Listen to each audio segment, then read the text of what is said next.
தடை செய்யப்பட்ட இயக்கத்திற்கு ஆள் சேர்த்த வழக்கில் சென்னை மற்றும் கன்னியாகுமரியில் என்ஐஏ அதிகாரிகள் சோதனை நடத்தி வருகின்றனர். செய்தியாளர் சரவணன் இணைப்பில் இருக்கிறார். சரவணன், வணக்கம். சென்னை மற்றும் கன்னியாகுமரியில் என்ஐஏ ரெய்டு நடைபெறுகிறது, விவரங்களை சொல்லுங்கள்.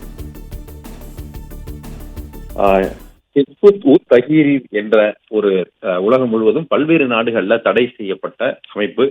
இந்த அமைப்பிற்கு சென்னை ராயப்பேட்டையைச் சேர்ந்த தந்தை மகன் உட்பட 3 பேர் மற்றும் அவர்களது கூட்டாளிகள் சேர்ந்து தொடர்ந்து பல்வேறு நபர்களை மூளைச்சலவை செய்து ஆள் சேர்த்ததாக ஒரு வழக்கு பதிவு செய்யப்பட்டது சென்னை காவல்துறையால். பிறகு இந்த வழக்கினுடைய முக்கியத்துவம் கருதி பயங்கரவாத செயல் என்பதனால என்ஐஏக்கு மாற்றப்பட்டது. என்ஐஏ இந்த வழக்குல தொடர்ந்து அந்த நபர்களை கைது செய்து விசாரித்து வரக்கூடிய நிலையில சமீபத்தில் அவர்களை காவலிலும் எடுத்திருந்தார்கள்.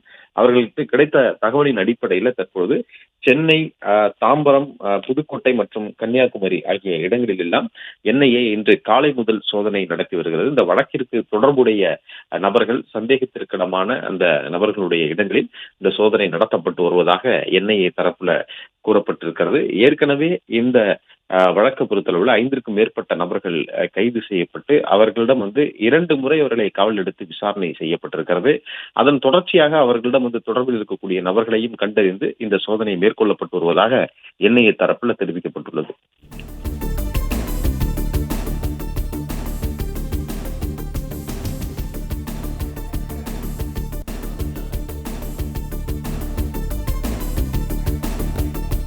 சரவணன், தகவல்களுக்கு மிக்க நன்றி.